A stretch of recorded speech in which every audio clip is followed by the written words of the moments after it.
right, hello everyone. Welcome to the Yale Club of New York. My name is William Shikani. I'm the chair of the activities committee here at the club. And we are very excited to host Paige MacLean for a wonderful talk on history of philanthropy in America. It's a really great subject, and I'm gonna really give her the mic almost right away. But I just want to say briefly that she is a lecturer at SOM, where she focuses on social enterprise innovation and impact, and she is really the expert in the field. So we are going to give it right over to Paige. Paige, welcome to the Yale Club. Thank you. Thank you all for coming out on such a cold night. I really thought that it was going to be William and me, so and that could have been an interesting conversation, but we've already talked quite a bit about this. Just a few other words about me. I am a lecturer at the Yale School of Management. I teach a course on philanthropy, and I'm hoping to give you a bit of a kind of crystallized version of that today. The goal of the course, because it's at a business school, is really trying to help students understand how does the work that philanthropists do and the ways that they choose to give their money, how does that influence how our nonprofit sector works? Because, as I probably don't need to tell any of you, in this country, our social safety net is our nonprofit sector. And so we absolutely need money coming into it, and we need really effective programs getting supported. So that's really the rationale for the course. In my day job, because I teach at SOM in the fall on Thursday afternoons, it's my favorite day of the week in the fall to go over and talk with students.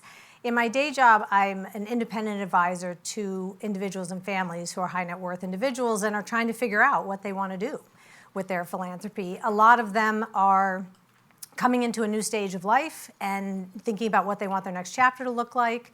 Some people are inheritors of wealth and, trying to take over responsibility for a family foundation and trying to figure out what that looks like. So it's a really fun job. The other thing is that I spent more than 10 years running a nonprofit myself. So I have been on the fundraising side. I will tell you it's a lot easier to be on the fund giving side. But I hope that it gives me some perspective. My hope is that that really helps inform the work that I do now. And it's something that I say to students all the time. Many of them say, okay, well, if I want to get started in philanthropy right now, what would I do? And I usually say, figure out what you're really passionate about and actually go work in that area for a while. Because before you're going to make choices about who gets funding, you probably should have some experience working in a nonprofit and an organization and really struggling with the questions of how you do the work. So that's a little bit about me. I wanted to ask you guys a little bit about you, because I have a feeling there's a lot of wisdom in this room just based on the few people that I've talked to. So how many people, just raise your hand if you are working in the nonprofit sector, in philanthropy, or in something involved with nonprofits? Okay, so 80% at least. Okay, so I hope that you guys will add a lot to this conversation when we get to the Q&A, because my sense is that we all have a different perspective on this, and I am absolutely not the expert on many things. In fact, one of the reasons the students love my class is because I bring in so many guest speakers, because I'm not the expert on many things, and so I bring the experts in, and that's a lot of fun.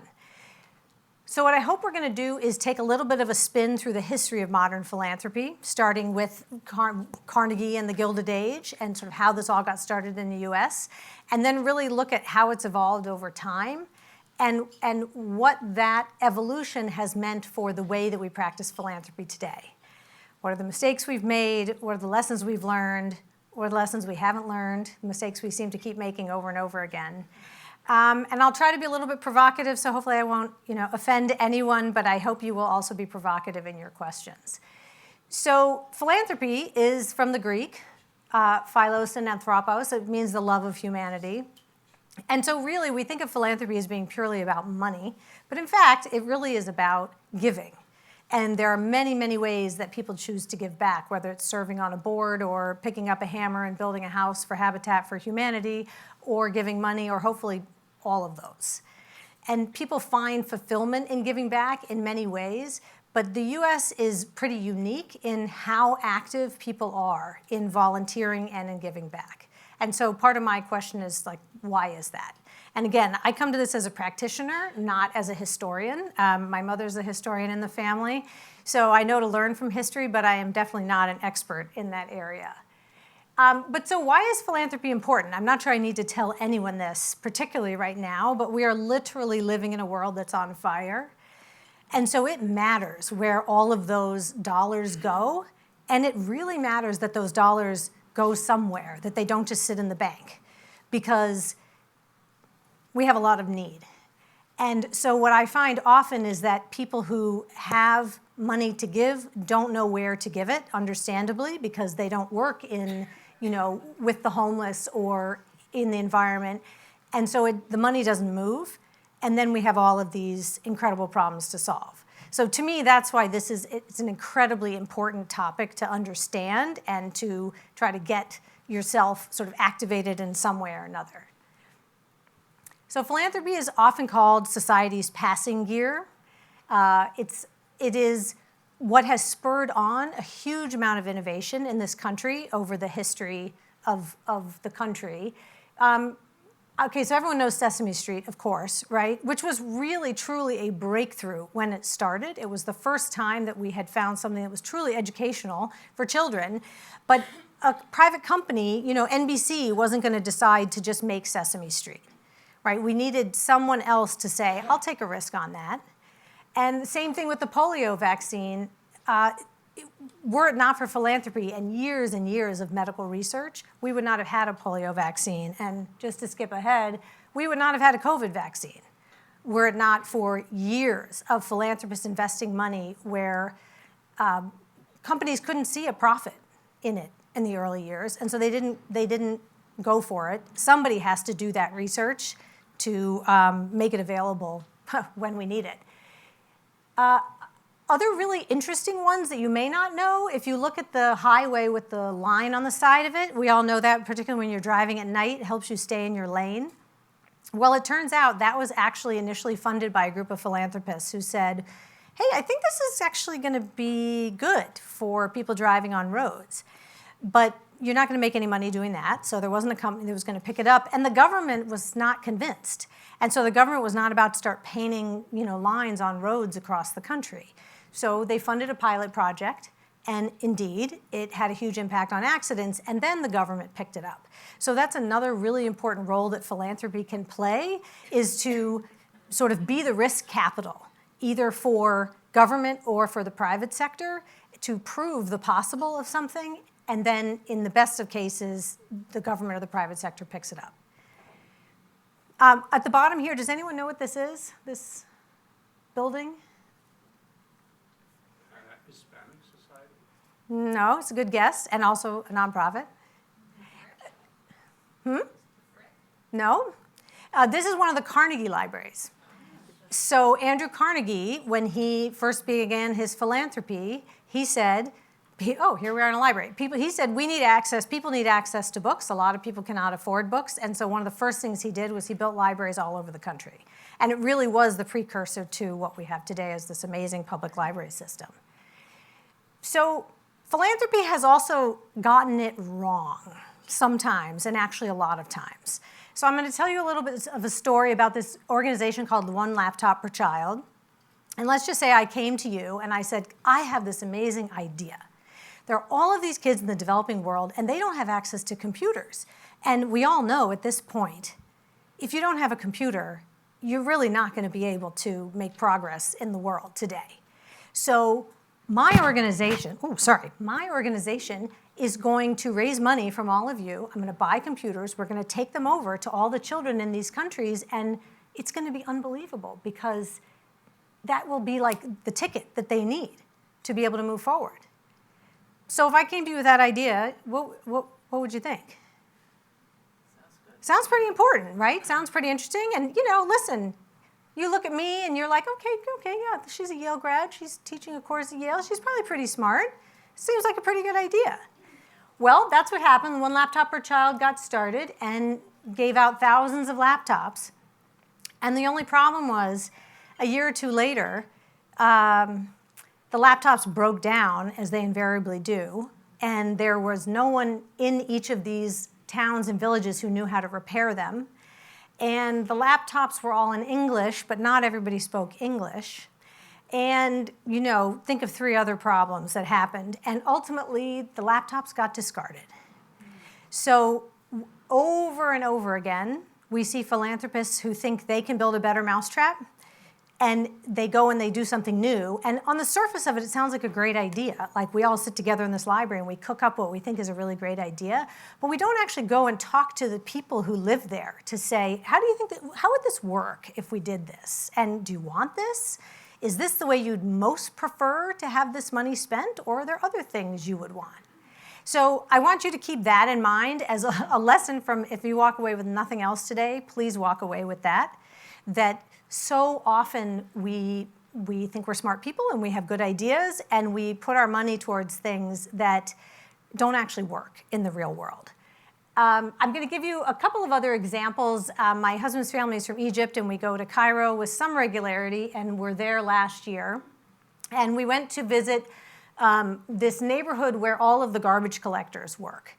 They are the poorest of the poor, and they are also really some of the first recyclers in the world, because they take the trash, they take out the glass, they take out the fabric, they take out everything, and for really decades, they have been recycling this stuff.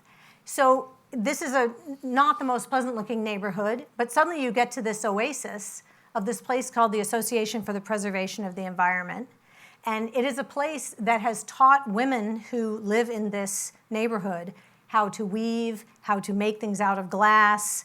I didn't bring my purse tonight that I have from there, but they have Keurig cups that they've smashed down and made into amazing belts and jewelry and all sorts of things. So this is an amazing organization. And people have taken notice. So this is my daughter and the woman who works, they have a little school, so it's a woman who runs the school. And if you see on the back on the right, there's a pretty fancy, what we call soccer field. They call it a football field. And then on the left, that thing with the canvas is actually hydroponic farming. So that's pretty cool, right? And here's a good look at the soccer field. So they have this, literally you can almost, the first time I asked a driver to drive me there, he refused because the road is so bad that it destroys your car. And in the midst of all this, there's this very fancy soccer field. So the only problem is this, what you see in the foreground, is the organization's attempt to build new bathrooms. So the donors have come and built them this super fancy, beautiful soccer field, which nobody, everyone likes. The hydroponic thing, they actually had no idea how to do hydroponic farming, but someone says, do you want money to do hydroponic farming? And you go, sure. But the truth is, they don't even have, decent bathrooms. So if we'd actually asked them, my guess is they would have said something besides a super fancy soccer field. So similarly, this is in downtown Cairo. You see there's this really great ramp. And if you look up here, you can't quite see it in this picture, but this is sponsored by Pepsi. And Pepsi has come and done this great thing, which is to build ramps to make it more wheelchair accessible. And here's another look at it. The only challenge is that most of the sidewalks look like this. So you can't fit a wheelchair through, or you can't get a wheelchair up over that hump, that step. And so, sure, I can use a wheelchair to get from where I am, 10 feet away, but I can't get any further. And, Pepsi has these signs everywhere next to all of these ramps. And again, I wonder, had we actually asked people, if we asked people who are wheelchair bound, what would they most like? I don't know that this is what they would have said. So how much money are we talking about? We're talking about a lot of money. If you look at what's in this orange box, it's about $500 billion a year is going in donations to nonprofits. The other part that might surprise you is that government is actually a relatively small portion of this, of the total funding of nonprofits, and earned income is actually quite large. But remember, we all have a connection to Yale here. Yale charges a lot in tuition, right? There are a lot of nonprofits that have a lot of earned revenue, generally not enough to be self-sustaining, which is why they're looking for additional funding. But the other thing to notice here is that the individuals are giving the 2/3 of this money. So I think when we think about philanthropy, we think about the Carnegies and the Fords and the Rockefellers, and they are large foundations. But in fact, it is individuals, some not wealthy, some wealthy people who just give their money directly rather than setting up a staff, et cetera. But it's individuals who really drive philanthropy in this country. So that's an important thing to sort of hang on to as we're thinking about this. Okay, so where did all this start? You guys probably know Rockefeller, Carnegie, Morgan, Ford. These were all industrialists, right? This is the Gilded Age. All of these guys made their money making something or doing something, right? Getting oil and building railroads. And this was an incredible time of incredible growth in the country. There's the railroad finally coming together across the continent. There was incredible wealth, and there was incredible poverty, right? We didn't have a 5-day work week, and we didn't have an 8-hour work day, and we didn't have any place for many children to live. So there was this incredible disparity between the wealthy and the poor, and it engendered some bitterness. So this kind of comic, political cartoon is not that unusual. This is entitled "The Protector of Our Industries." And you can see the kind of fat cats up there, which says the Vanderbilt millions, the Fields millions, and then all of the people who are actually supporting them as they sit up on their thing. It says things like linen workers average $11 a week. Lumber workers average $6 a week. And then there were ones like this, targeted at Andrew Carnegie, who was really ultimately one of the best-known philanthropists. It says, 40 millionaire Carnegie in his great double role. As the tight-fisted employer, he reduces wages that he may play philanthropist and give away libraries, etc. So Carnegie was pretty reviled, actually, by many people. And yet he was also the person who started to say, hey, people, we have a lot of money and we need to give it away. And so today, when we think about Carnegie, I think many of us think about the kind of the gospel of wealth and the beginning of modern philanthropy. Has anybody actually read the Gospel of Wealth ever? No? Okay, believe it or not, it looks like it's a very big book here, but it's actually the essay that everyone refers to would take you all of 15 minutes to read. And in fact, you can even now get on YouTube someone to read it to you, which is sort of enjoyable. Whatever vehicle you want to hear it or learn it, but it's worth reading. Because I think what many of us remember, and it's true, is that Carnegie said, we have a responsibility to give money away when we have more money than we need. And that was really, really important. But what he also said was, we have a society, it has wealthy people and it has poor people, and that's the way it is. And the wealthy people are wealthy because they're very bright and they're very creative and they've done very good things. So here's a little sample. He said, we accept and welcome, therefore, great inequality of environment, the concentration of business, industrial, and commercial in the hands of a few, as being not only beneficial, but essential for the future progress of the race. He also thought that because the wealthy were superior in terms of their intelligence, that they not only had a duty to support the poor, but they should really determine how the poor be supported. He really believed that if you gave your money to someone who didn't have any money, they would just squander it away. And so it was really up to him to decide, I should build a library, I should build an art museum, I should figure out what I think other people need to get better. And he believed that for the most part, most people were going to, if they were poor, they were going to remain poor. But there were probably a few talented people who might rise up, and they would find the access to the library or the art museum if they were really so inclined. So another quote from this, the man of wealth, thus becoming the mere agent and trustee for his poorer brethren, bringing their service to their service his superior wisdom, experience, and ability to administer, doing for them better than they could or would do for themselves. And then the final one, which is kind of main point that I take away from this, which I think is really interesting to think about, is he said, you got to give away your money in your lifetime. there is no reason that your children should inherit wealth. It's not good for them. And he said, why should men leave great fortunes to their children? If this is done from affection, is it not misguided affection? It is not well for the children that they should be so burdened. The man who dies thus rich dies disgraced. Wow. Yeah. So that's an interesting one because I don't think that most of the wealth in this country right now, that people have that sense that that is what they need to try to do. There are some people who are saying, yep, I'm going to spend down this foundation in my lifetime, but not most of them. And Carnegie and Rockefeller, who set up their foundations, they moved the money out of their own personal assets and net worth, but they obviously also did not spend down the money.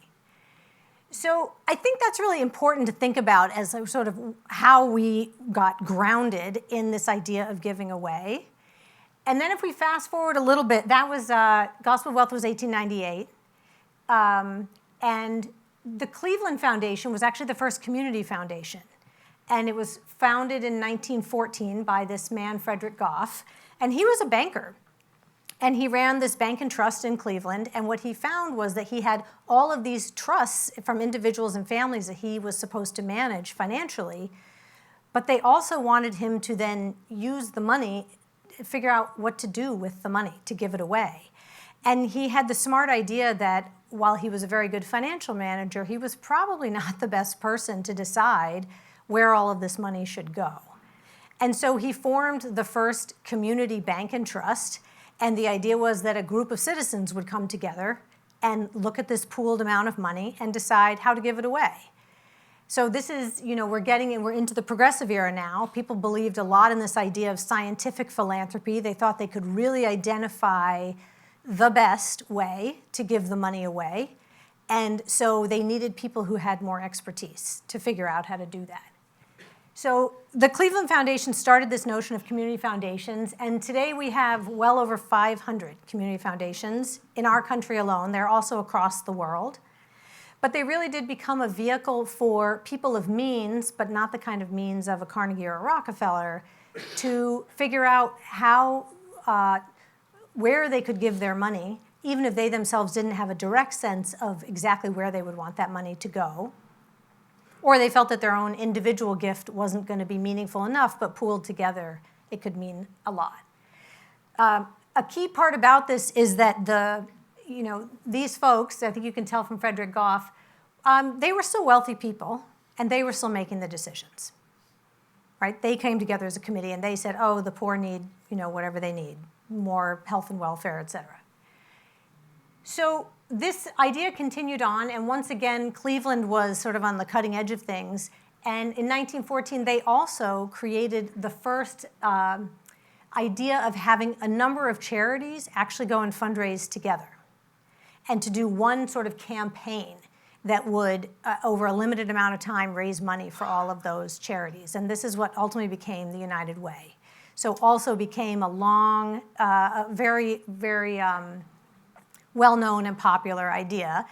And then as we got into World War I, you all know all the victory funds, we started to say, actually, everybody should be giving something, right? And so we started to extend this idea of giving to everyone who had anything to spare. And that started during World War I. It continued in World War II. Even New Haven got into the game. This is the New Haven Community Chest. If you've ever played Monopoly and wondered what community chest was, now you know. It was the idea that this is the chest that the community is sort of all donating to so we can then have money to support the poor. And what I love about this is that this thing says our employees have subscribed an average of 1 day's wage in order that they shall not suffer. And this is from the industrial division of this community chest campaign. So really everyone was being encouraged to give at that point, even people who didn't have a lot of excess. Here's another picture from Omaha in 1938. Give neighbor on a big billboard. So this really was a culture that we built in this country. One of the big changes came during the 1960s and the civil rights movement and the women's rights movements because people started to try to push foundations to say, your work should not just be charity to feed someone right now or to house someone right now, but instead should start actually be trying to look at what is the root cause of these problems.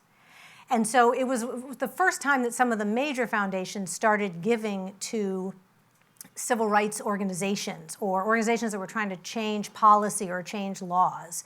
And in fact, in 1968, the Ford Foundation was giving about a third of its money to civil rights type organizations. In 1960, it was only giving 2%.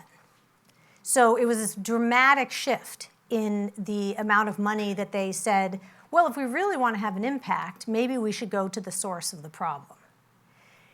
This other picture of Shore Bank, I don't know if people are familiar with that, was the first community development bank founded in Chicago. So all of these more systemic solutions were coming to the fore, and a critique of capitalism and of the way that we distribute wealth in this country was sort of louder than it had been before. Martin Luther King Day was yesterday, and this is a very famous quote from him: "Philanthropy is commendable, but it must not cause the philanthropist to overlook the circumstances of economic justice which make philanthropy necessary." This comes actually from a sermon of his called On Being a Good Neighbor, which is not one of the most well-known sermons that he gave. This quote is very well known. It took me a long time to find the sermon. I would highly recommend you read it because it is his argument for what it really means to be a good neighbor and challenging all of us to be maybe more of a good neighbor than we currently are, or not to think that we're such great good neighbors right now. So all of this led to a society that gives a lot of money away. The U.S., if you look at the U.S. as a percent of GDP, we give vastly more money away than most other countries.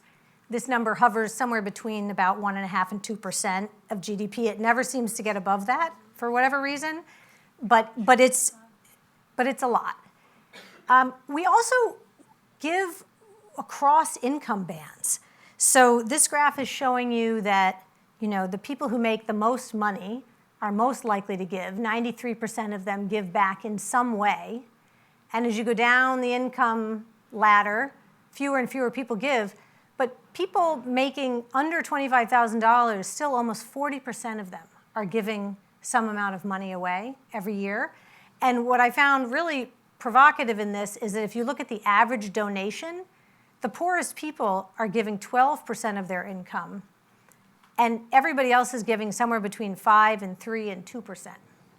So the poorest people are actually, relatively speaking, the most generous. We can think about that a little bit afterwards, maybe. But in any case, there is a lot that is powered in this country by the generosity of people who live in this country. So here we are now, in what many people call the New Gilded Age. We even have a TV series about it. I don't know if anybody watched that, but some scenes might feel familiar to you in the way that people are talking about wealth inequality in this country today. We have stories from Forbes and The Guardian saying that the top 1% get richer and now hold nearly a third of the nation's wealth. And the 26 richest people own as much as the poorest 50% in the entire world. And so, lo and behold, we start to get cartoons again that are expressing some discontent with the billionaires. And in this case, actually saying, Forbes thinks there are 735 of them in America. Other counts find 927. The truth is no one really knows because we've found so many ways to obfuscate where people keep their money and how much of it they give away and don't, that we don't really know. And then we get cartoons like this. The Monopoly guy makes a return.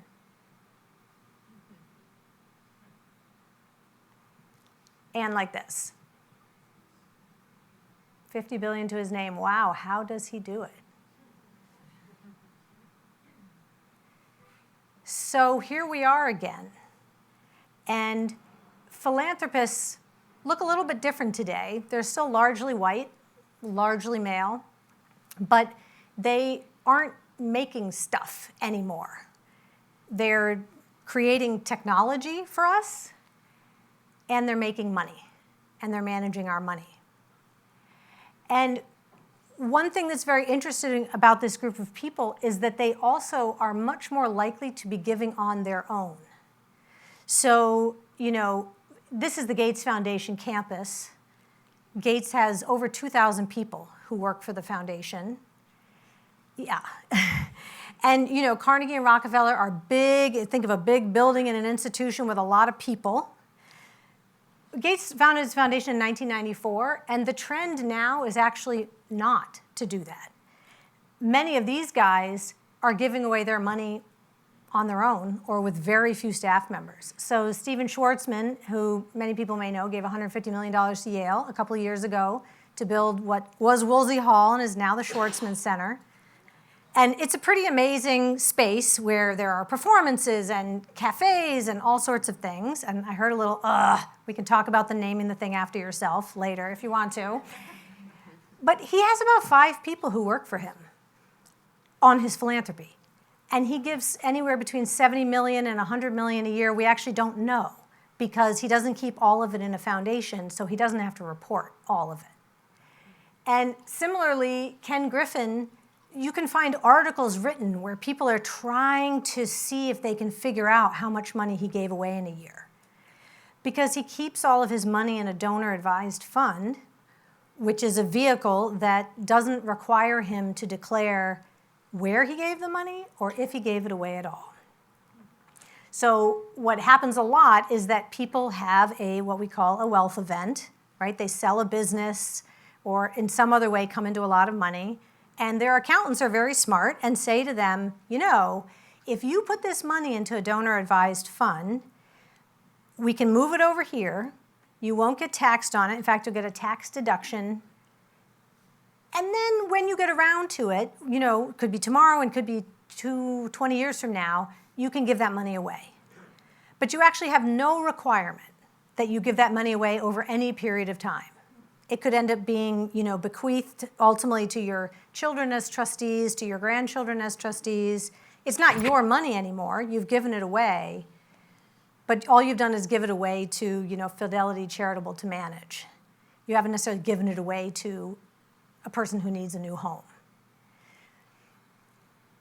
But this trend of individuals doing a lot of their work, and we think of, Steve Schwarzman gave the money. We don't think the so-and-so whatever foundation gave the money.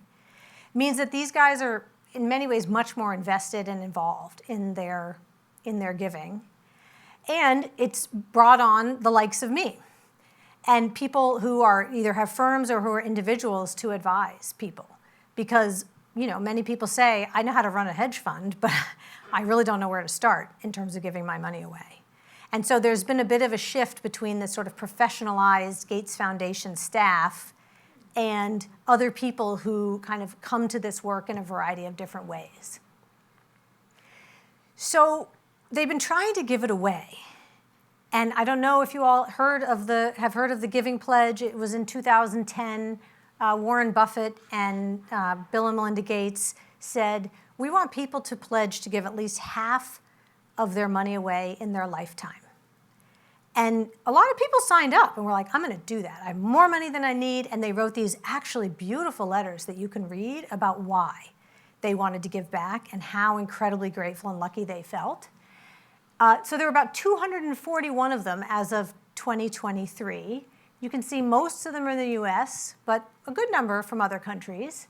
They're all over the world. And the only problem is that they are now much richer than they were when this all started. So part of this is the stock market's been doing really well and people in private equity are making a lot of money. So their money is growing faster than they can give it away. But you also have to wonder how much of an effort people are really making to give this away. Because when you have that much money and you say, I'm going to give it away in my lifetime, you got to get on it. You got to get working on it. And even Bill and Melinda Gates, during that time, their net worth rose from $54 billion to $130 billion. I mean, it takes money to make money, but when you've got it, it just keeps growing. And the Gates Foundation is giving away hundreds of millions of dollars a year, but it is not enough to actually cut into their wealth. So the only person who has actually successfully given away billions of dollars is a man named Chuck Feeney. If you ever want a good read, The Billionaire Who Wasn't is a great story. He was someone who actually secretly gave away his money for many, many years. He didn't want his name on a building at all. And at some point, he decided he just was not happy, feeling like he was sitting on all of this money. And he put literally 95% of his assets into a foundation. He maintained a home and said, I'm going to live like a normal person, and I'm going to give it all away. And he did. Within about 10 years of his death, all of the money was gone. And I forgot to say, he started the duty-free shops. That's how he made his money. It's always a funny, story about how people end up making all this money. But anyway, great story if you ever want to read about it. But he is the exception and not the rule. So another thing that's changed is the way that people give their money away. There are now many ways that you can think about giving your money away, and it's actually pretty confounding, I think, for people. You have, for example, effective altruism, which I'm sure a lot of people heard about when Sam Bankman-Fried had his day in the sun, or I don't know, the shade, I guess. It was this idea that if you could figure out, sort of back to that scientific philanthropy, if you could figure out what gives you the most value for every dollar that you spend, that's what you should give your money to. And a lot of it was built out of the philosophy of Peter Singer and his philosophy of, I should care as much about a child here who is hungry, who I see. I should care as much about a child who's in Ethiopia who's hungry as I do a child who's sitting right here. And in fact, if I wanted to feed the child in Ethiopia and I had $100, I could actually get a lot more food there, so I should give there. And I think there's a really interesting point to that. The challenge is that if you take that to its logical conclusion, you would never fund anything in the United States until the living standard of the developing world had reached where the U.S. is today. But that's one way of thinking about it. And the organizations that work on that, they do a tremendous amount of analysis to try to figure out what is really the best bang for your buck.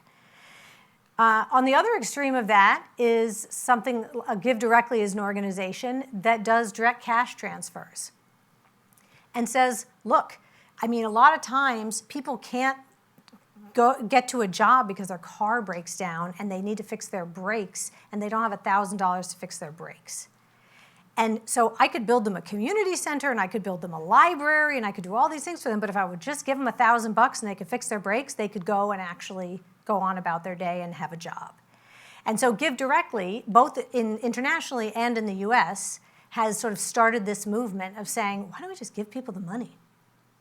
And there's actually a lot of research that says, no, they don't go spend it on alcohol and other things that people think that they will, and people make their lives better. So there are those two extremes. Then there's impact investing, right, which is now I'm going to invest in things that I think are going to have a social good. I'm going to hope to get some sort of a return.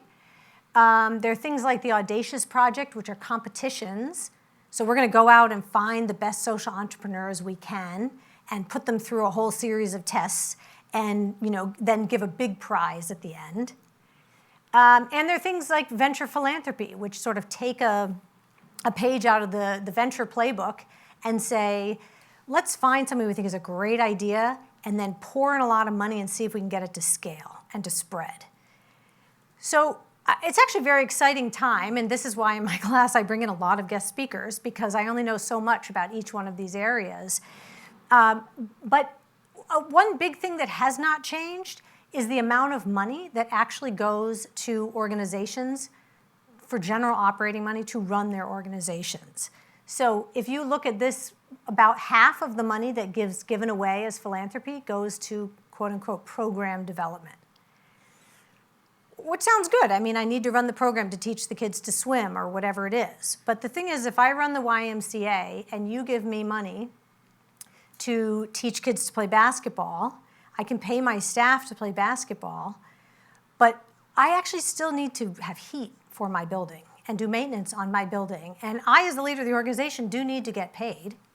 And you would be surprised how often, in fact, better than half the time or almost half the time, foundations and individuals say, I'd like to give you money for your basketball program, and I only want that to go to your basketball program.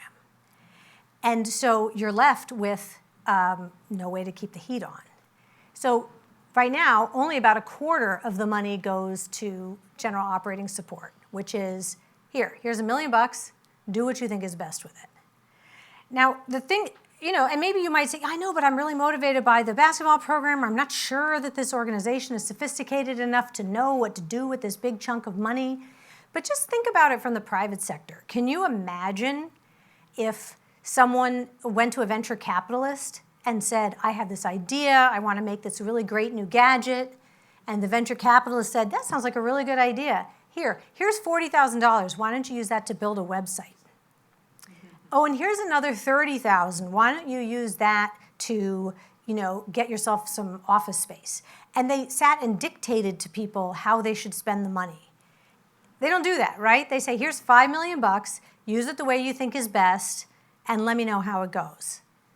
But in the nonprofit sector, we sort of dole out this money a little bit at a time, and the result of that is that most nonprofits are chronically underfunded, particularly in all of the basic infrastructure. Like, they don't have anyone who does their accounting. They don't have a data person. And so when you ask them what are their results, they can't tell you because they all like to teach people basketball. They don't know Excel, but we won't pay them to get someone who knows Excel.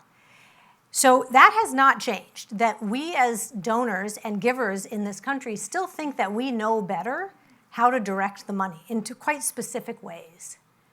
So a couple of changes that I want you to know about. One is kind of captured by Darren Walker, who is the president of the Ford Foundation. He's actually going to be stepping down at the end of this year, but he's been the president there for somewhat over a decade. And when he wrote this book, From Generosity to Justice, A New Gospel of Wealth, he said, I really want to sort of pay homage to Carnegie and say he got this whole thing started, and we appreciate that. But we know some things differently. And, when you know better, you do better, as Maya Angelou says. So what he has sort of asked people to do, and really many people are starting to talk about this, but he has a platform from which to say it. He has said, number one, we should not just be thinking about our own generosity and how great we feel when we give money away. We should be thinking about how do we create a more just world. And that includes both giving some of our money away, but it also includes asking ourselves, what part of this unjust world do we actually contribute to and benefit from? So that's a big piece of it. And the second piece is saying, can we ask the people who are closest to the problem how they would solve it, rather than having us and all of our smart friends in a conference room dreaming up one laptop per child. And so he has really pushed these ideas. This idea of proximity is one that a lot of people talk about now. Not that many people are really, really acting on it yet. It's hard to give up control, right? It's hard to say, here, I'll give you this $100,000 and you tell me how you think it should be spent. But I think if you remember this story, you realize you really do need to have the context, and you really do need to deeply understand the problem if you're going to solve it. And actually, again, go back to the for-profit sector. If you were going to build that new gadget, you would absolutely never invest a penny until you did a ton of customer research. But for some reason, when we're trying to solve social problems, we think we can just sort of think our way to a solution without actually asking the people, well, what do you want in this solution? What do you want this program to have? How do you think we should spend this money? So there's some marriage between the expertise that someone has and the proximate knowledge that someone else has. If we could actually put them together, we would solve a lot more problems. So those are two notions that are out there now. I think the issue of proximity really started to get traction around 2020 and the racial reckoning, and people saying there is so little money that actually goes to leaders of color who lead organizations. They get about 4% of philanthropic dollars every year. So we tend to trust people who look like us, who have backgrounds like us, to solve problems that none of us actually have any experience with. So this is the other big change that has blasted on the scene, and that is Mackenzie Scott. Have you guys all heard about Mackenzie Scott? Okay. She is, and we can critique what she's doing in some ways, but she is changing the way people think about philanthropy. In fact, I like this Town & Country title, The Mackenzie Effect, How Billionaire Mackenzie Scott is Changing the Giving Game. And what they said was, she's one of the richest women in the world. How she's giving it away is what makes her fascinating. So with a little post on Medium in 2020, Mackenzie Scott announced the first 116 organizations that she was going to give money to. None of them knew it was coming, and most of them were getting vastly more in one gift than they had ever received before. So I know organizations that would get donations of $100,000 or $250,000, and she gave them $15 million. She was like a venture capitalist. She was like, take the money and figure out, if you're no longer walking this financial tightrope every single day, what will you be able to do? And she said, if you look at this highlight, she realized that the reason, unlike Carnegie, the reason that she has money and the reason that Bezos has money is not necessarily because they're the best and smartest people in the entire world. It's because anyone's personal wealth is the product of a collective effort and of social structures which present opportunities to some people and obstacles to countless others. And she likes to write. She's written a lot of posts in Medium. And she has tried to say over and over and over again, I don't actually know best, I just have the money. And I have the money not because I'm the smartest person in the world, but because, my husband had some good ideas, and we had a lot of luck, and we had a lot of tailwinds to help us along the way. So this was a post she put up in 2022 that said, I recently learned a saying used in disability communities, nothing about us without us. She said, it's a beautiful and powerful reminder that I needn't ask those I care about what to say to them or what to do for them. I can share with them and stand behind them as they speak and act for themselves. So Mackenzie Scott has given away, I have the exact number written down, but she has given away $19 billion since 2019. She's by far given away more than, anyone. She is also richer than when she started, for better or for worse, because the money keeps growing.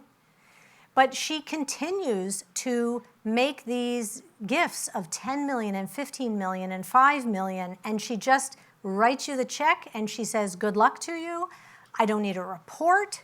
I don't need anything. I just want you to use it and actually see what you can do with it. And what it has caused is many organizations to be able to step back and say, if we weren't just living hand to mouth all the time, what would we do? How would we think about this? Who would we hire? And it's sort of like if you are living, on a budget where you're just barely paying your bills and feeding your family, you're not spending a lot of time thinking about whether you want to go back to school and get another degree, right? You're just trying to get through the day. And that's how most nonprofits are working. So there is a fair amount of criticism of Mackenzie Scott because her giving is very opaque. People know that there are different sets of consultants who've been working for her, but for a long time they felt like, well, how do I get one of those? There's no way for me to apply. I don't know on what basis the decisions are made. And so there was a fair amount of criticism about that. And to her credit, she did what she called an open call about 18 months ago. And she said, any organization that has a budget of less than $1 million a year can apply. And we will have a process to go through every single application. They had volunteer readers, I was one of them, to read through we each read through 10 applications. Every application got read by at least 3 people.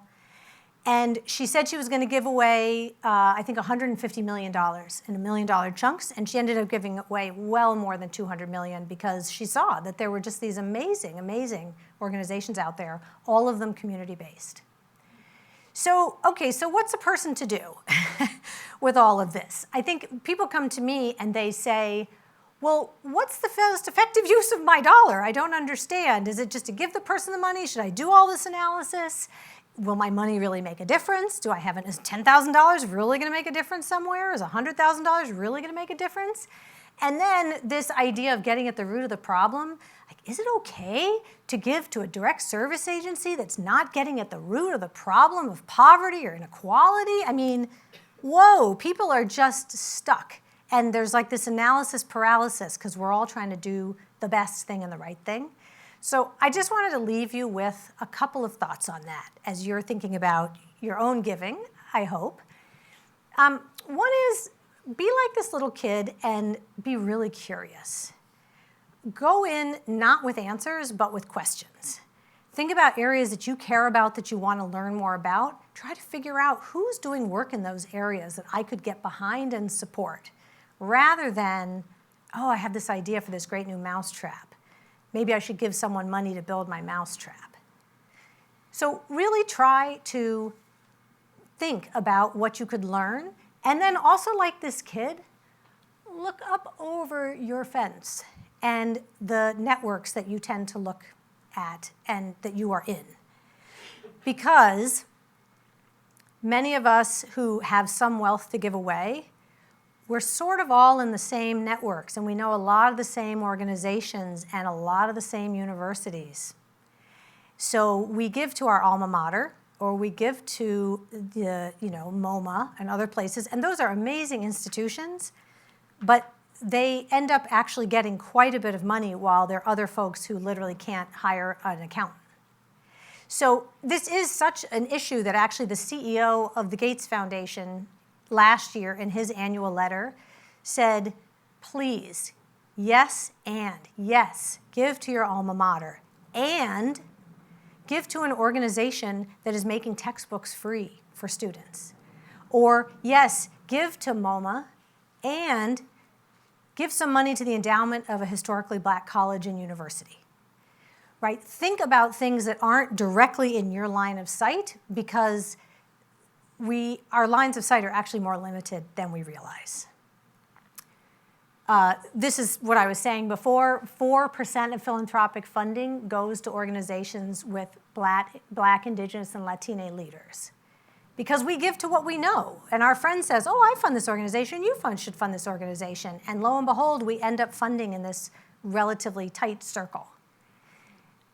Also, unrestricted funds, this general operating support, is vastly lower for leaders of color, which says a lot about our trust of people. So the last thing is, with the caveat that you want to try not to only fund things that are directly in your view, think about what you care about and what you are motivated by and what keeps you up at night. And start to figure out how to fund those. Sometimes people have had a personal experience with a mental health issue, or they've had a family member who struggled from something. Sometimes people are staying up at night because they just can't believe what's going on in some part of the world. And I truly believe that if you find something that matters to you, you are much more likely to actually continue giving to it over time. And if you think about it, when you've had the time that your friends have said, like, oh, I like this charity, could you write a check to them? Right? Or those 5 emails came in on December 28th, and you were like, oh, okay, fine. And you wrote a check to each of them. It's not super motivating. And when people give like that, they don't tend to give a lot, and they don't tend to give year after year after year. When you find something that really inspires you, then you keep giving. So, and philanthropy is a love of humankind. So I'll leave you with that, and I would love to hear questions and reactions that you have.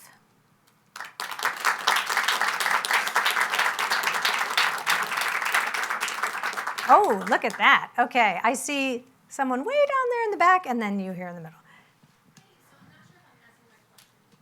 Can you stand up a little bit just so people can hear you? Yeah, so thank you so much. This was super, super helpful and very enlightening. I'm not sure if I'm going to ask the question correctly, so I might need to rephrase it, but I like the idea, and I think a lot of us like the idea of giving money within our lifetimes. But if we do that, then it doesn't grow to the point where our kids can get more. Mm-hmm. So is the point just to put it in a DAF, and then that way your kids don't get it and give it away, but it's in there and it will grow and your kids will be able to distribute it. Mm-hmm. Is that the best way to go about that? Well, this is where I was saying to someone earlier, there are a lot of wrong ways to do philanthropy. I was just showing you a bunch of them. There's not an absolute right way.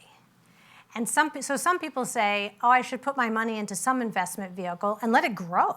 And then when I give it away, it'll be a lot more money.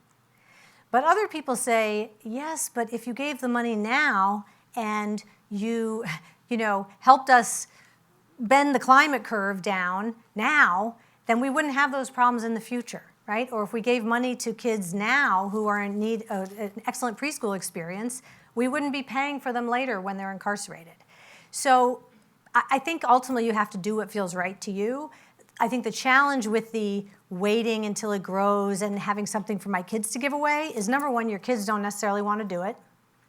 I have clients who are saying, oh, I wish my kids were more philanthropic. And the kids are like, well, I just have other things on my mind.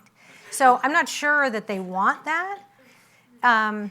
But the other thing is, I think often when people say, oh, I'll let it grow and I'll give it away later, they don't do it. Think of all the things you say I'll do later, and then you just don't do it. So you had a... Oh. But if you put it in the DAF, Uh-huh. you have to, because you don't have access to it. Well, if you put it in a DAF, you can no longer use it to go on a cruise, but you don't actually have to do anything with it. It could just sit there and grow and grow and grow. And you have the right to give it away, but you don't have the right to use it for your own benefit. Okay, blue jacket, I think. Sure. Me? Yeah. Thank you very much. This was very inspiring, very educational, so I really appreciate it. I enjoyed the discussion very much. And I also enjoyed how you brought at the beginning this notion of remaining open in our minds and being thought-provocative, which I appreciated, right? In that sense, I want to have a little bit of a common question type of thing. In the new Gospel of Wealth, right, the book that you mentioned, 2019, I'm kind of curious that the philanthropic, I guess, vision only now is catching up to whatever extent to, say, the well-established practice of sustainable development or international development practice, where free, informed, prior consent, right, for example, and other notions of, interactive engagement and empowerment have been played for a while. Mm-hmm. Right? I think that's important, that's necessary, but in the area of international development, we have learned that that also doesn't always translate to positive change. Ultimately, a lot of these decisions and co-creation of projects, ideas, or initiatives are then filtered through, say, PricewaterhouseCoopers or Deloitte or any of these folks here in New York and elsewhere, and dilute the entire message. Now, my question is related to that. Maybe to remain thought-provocative is, where do you see now moving forward decisions of where to invest in, where to put philanthropic funds in vis-a-vis, say, artificial intelligence, right? As a tool, as a learning tool, or perhaps more harmful than not, or effective or positive change. And I think that's going to be a big sort of point, and specifically for these folks that are given their funds more individually rather than a personalized sort of structure. Again, I'm not sure if that question made a lot of sense in structure, but I think you get the notion. Yeah, I think it's a great question to think about. If someone is interested in protecting the world from AI or developing AI, how is this? Because there's a lot of philanthropic money going into that, in addition to all of the investment kind of money. And I do think this issue that individuals are making those decisions is a challenge. Because the one thing about having a staffed foundation with a really professional staff is you tend to get people with expertise in a variety of areas. And we're much more likely with an individual for someone to say, I think this is a good idea, let's go give that $5 million.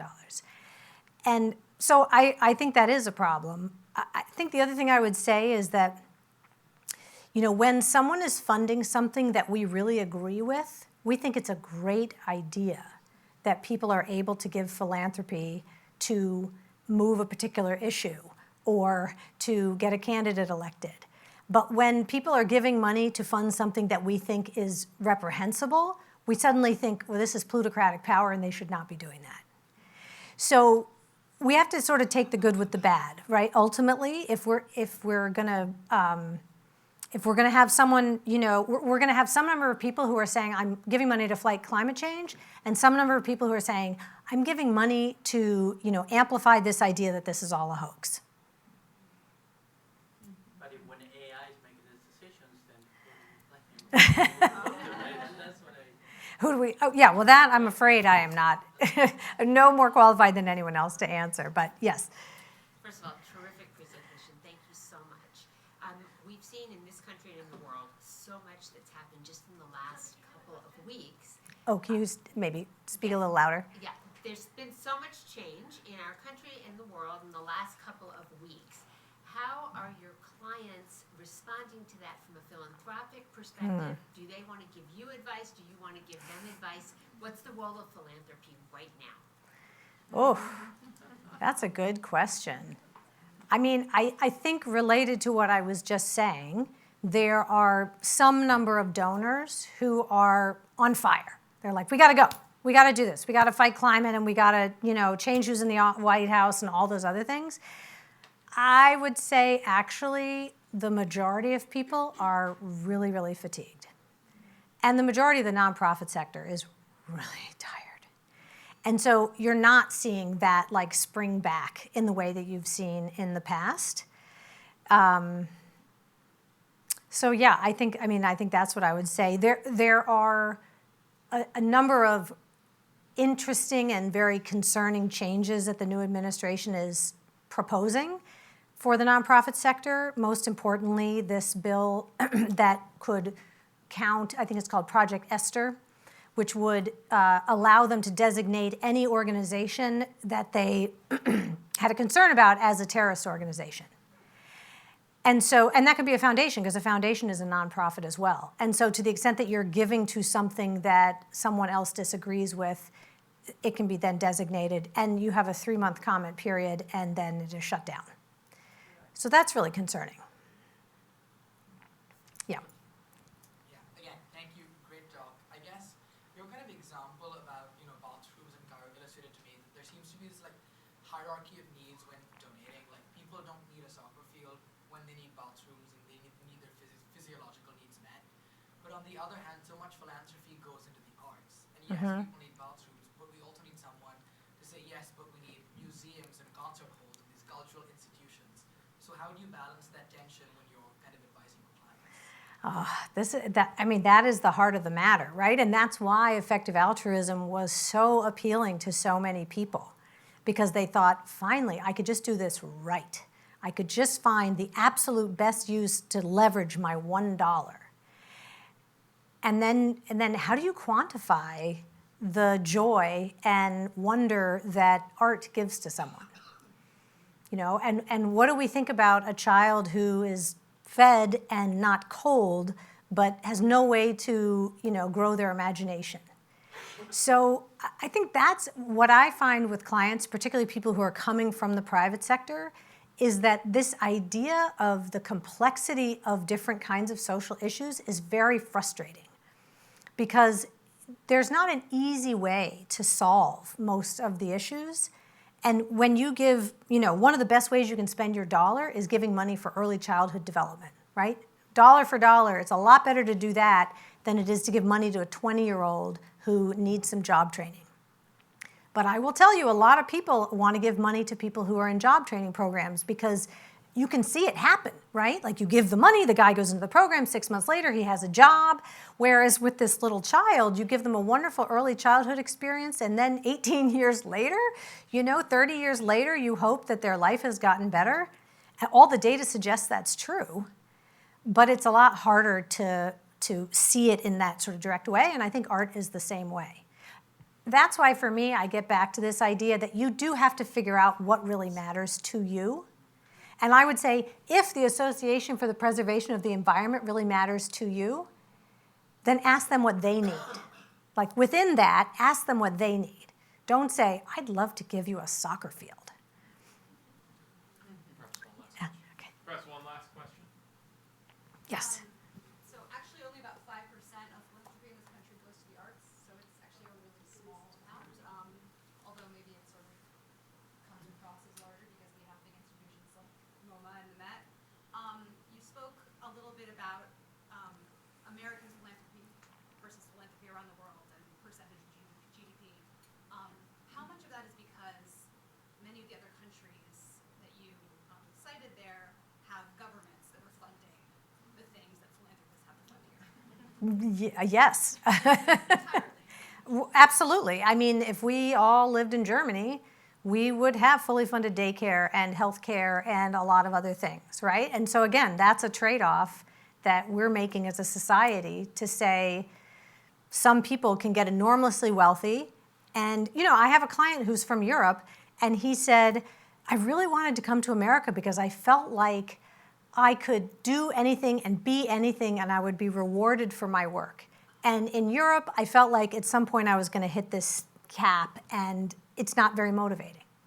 So that's one way to think about it. And the other way to think about it is I'd be very happy if there were fewer people sitting out on the street tonight freezing.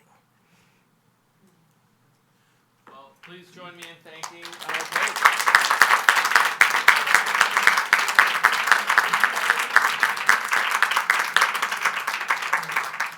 We hope you enjoyed this lecture. We have a lot of great programming for the balance of January and well into February, so please take a look at that Yale Club app or calendar, and yeah, we look forward to seeing you at another event soon. Thank you so much for coming tonight.